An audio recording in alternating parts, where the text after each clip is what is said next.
자, 이번 시간 HMM 살펴보도록 하겠습니다. 얼마 전에 HMM을 제가 살펴본 바가 있긴 합니다만 HMM만 말씀을 드린 건 아니기 때문에 집중적으로 말씀드릴 기회가 조금 적었었지 않나 그렇게 생각이 됩니다. 하지만 뭐 HMM 같은 경우 향후 5배까지도 급등 가능하다 라는 말씀을 또 드리기도 했는데 관련해가지고 조금 더 자세히 말씀을 좀 드리는 시간을 이어보도록 하겠습니다. 일단 이슈를 빠르게 봅니다. 자, 종목명 HMM 되겠습니다. 해운 전문 기업이고 컨테이너선이나 이제 벌크선 등의 해상 화물 운송 사업을 영위 중인 기업입니다. 자, 시가총액은 9조 2천억대를 기록하고 있습니다. 자, HMM 현재 뭐 매각 결정은 없을 것이다 라고 내용이 좀 나와 있고 정부에서 제대로 된 주인이 나타난다면 이제 매각을 할 수 있다는 주장을 하면서 매각 관련 이슈를 지금 보이고 있는 그런 기업입니다. HMM 하면은 뭐 앞서 말씀드린 대로 일단 해상 운송 관련 등의 사업을 영위 중인 기업인데 이 기업에 대한 재무 먼저 좀 보면은 좋을 것 같습니다. HMM을 보시는 것처럼 시가총액이 9조 정도 형성 중인 기업이고 원래는 100척 정도의 다양한 선박 물류시설 또 전 세계를 중심으로 한 이 연결 항로망을 좀 가지고 있는데 저는 이거를 좀 잘 몰랐었는데 알아보면서 생각 외로 이 전 세계를 연결하고 있는 항로, 여기에 대한 뭐 IT 시스템, 이런 것들이 엄청난 빅데이터고 노하우다라는 얘기를 하는 걸로 들었습니다.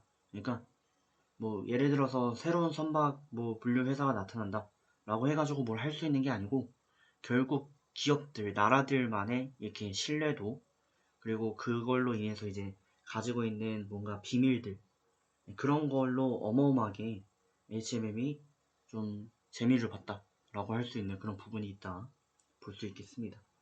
자, HMM 같은 경우는 원유, 석탄, 철광석, 특수화물 등의 다양한 화물 운송 수송업을 영위 중인 기업입니다. 유명하죠. HMM의 향후 실적 기대를 보시게 되면은 지금 한동안 적자를 이어가다가 20년도부터 코로나로 인해서 흑자를 기록을 했고 21년도에 이제 코로나로 인한 실적이 본격화되었고요. 그 본격화되어 있는 실적은 영업이익도 매출액이 엄청나게 늘어나는 결과물을 만들었습니다. 그래서 뭐 간단하게 말씀을 좀 드리게 되면은 예를 들어 이렇게 한반도가 있다라고 가정을 해 볼게요. 뭐 한반도 같지 않지만 제주도도 있고 뭐 일본도 있습니다. 일본 조그맣게 그리고 여기 뭐 미국 있을 거예요. 원래 같은 경우는 이제 어떤 상황이었냐면은 코로나 전에는 중국선이 인천 들렸다가 뭐 목포 뭐 들렸다가 부산 들렸다가 뭐 여기 일본의 뭐 나가사키 같은데 뭐 어디 들렸다가 그냥 갔단 말이죠. 근데 어느 순간이 되고 나니까 이 중국에서 선사들이 물건이 너무 꽉 차는 거예요. 코로나로 인해서 물량이 폭증하기 시작했고 밀린 물량을 처리하기 바빠가지고 한국을 들리지 않고 그냥 직접적으로 미국으로 다이렉트로 가기 시작했죠. 그러다 보니까 한국 내에서 이제 해외에 물건을 받아야 되거나 수출을 하려고 하니까 대기를 해야 되는 현상이 계속 나타났고요. 이로 인해서 HMM 같은 이런 해운 선사들이 사실상 요금이 계속 올라가는 현상이 발생을 했습니다. 해상 운임료가 계속 올라가기 시작을 했고 해상 운임료가 올라간 이유는 뭐 간단하죠. 뭐 돈을 줘도 물건을 보낼 수가 없으니까 가져올 수도 없고 그러니까 운임료는 계속 올라가는 현상이 나타났던 거죠. 근데 최근 들어서 분위기가 좀 달라지고 있습니다. 미국의 머크사에서 이제 머스크인가요? 머크인가요? 거기서 이제 발표를 했는데 지금 경제 침체 오고 있다. 지금 이대로면은 해상 운임료도 폭락하고 난리가 날 거다. 라는 얘기를 하기 시작하면서 HMM의 입장에서 봤을 때 좋지 않은 그런 기류가 감지가 되었고 실적도 안 좋은 거 아니냐 라고 하면서 주가도 빠지는 그런 모습을 보이게 된 것이죠. 뭐 그게 어느 정도 반영이 돼서 주가가 좀 밀려있는 상황이긴 한데 근데 저희가 생각해야 되는 거는 여기서 끝이 아닙니다.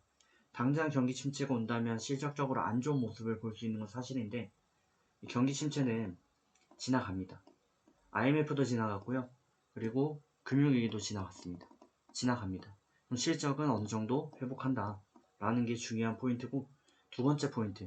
실적을 회복해도 옛날처럼 적자를 기록하는 거 아닌가? 라고 할 수 있어요.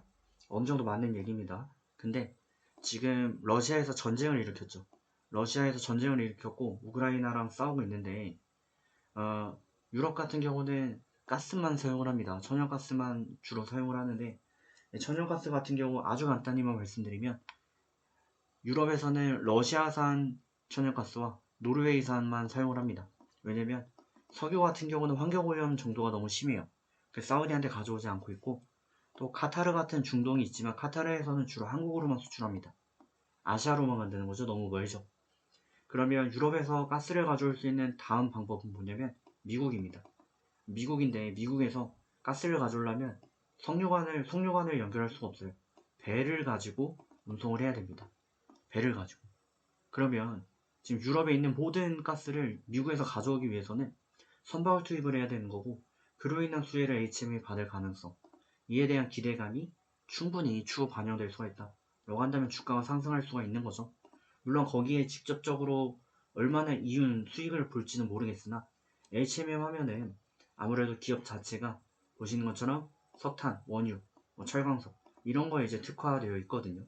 그러다 보니까 관련 기대감이 살아있는 거고, 당장만 봤을 때는 주가가 굉장히 안 좋지만 길게 보면 주가가 추가적으로 하락할 요인도 딱히 그렇게 뚜렷하진 않다 라고 본다면 주가는 지금 구간에서 턴어라운드가 형성이 될 수 있고, 그렇게 봤을 때 미래에 기대되는 영업이 대략 4조 1천억 정도를 보이고 있는데, 여기에 뭐 추가적인 영업이익이 좀 더해주고 22년도처럼 이제 10조 가까운 영업이익이 좀 이어질 것이다 라고 기대를 하게 되면은 아무래도 기업에 대한 멀티플은 좀 더 붙을 수밖에 없고, 그렇게 된다면 바닥을 잡는다라고 가정했을 때 지금 구간에서 2배 정도는 슈팅을 때릴 수도 있다.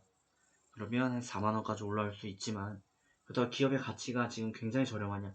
그건 또 아니긴 합니다. 그렇기 때문에 하단을 설정을 드리도록 하겠고, 장기적 관점에서 매수 추천을 드렸지만 그래도 손절가를 17,000원을 종가 기준으로 잡고 대응하시면 좋겠다는 말씀 드립니다. 17,000원 종가 이탈 마감 시에는 매도고요. 그러지 않으면 홀딩해서 좋은 결과 만들어 가시길 바라겠습니다.